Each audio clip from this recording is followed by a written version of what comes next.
Another Lost 45 from Billboard's Hot 100, but you have heard this one in a long time.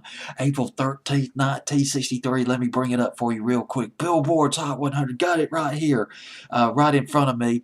Coming in at number 55. It was at 69, moved up 5 to 64, up to 56, and moved up 1 to number 55. I'm Just a Country Boy by George McCurn at number 55. Billboard's Hot 100. If this was not This might have been the first release of A&M Records. A&M Records, which started around 1962, at least one of the early recordings by A&M Records. It was it was arranged and conducted by Herb Alpert. This record by George McCurn.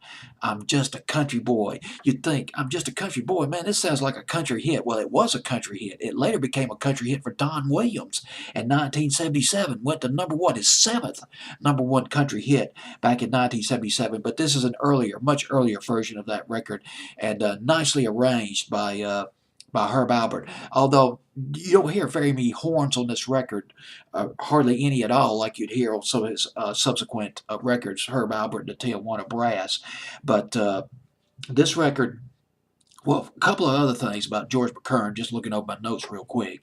Once a member of the Ink Spots, way back in the day, back in the 40s. And the song was written by two guys, Fred Hellerman and Marshall Baker.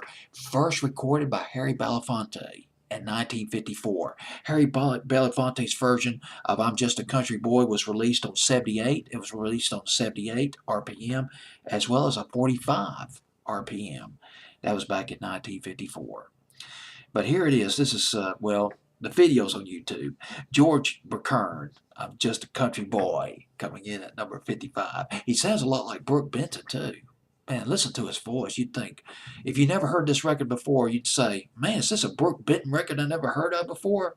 Heck, sounds pretty good. Nope, it's George McCurn. I'm Just a Country Boy.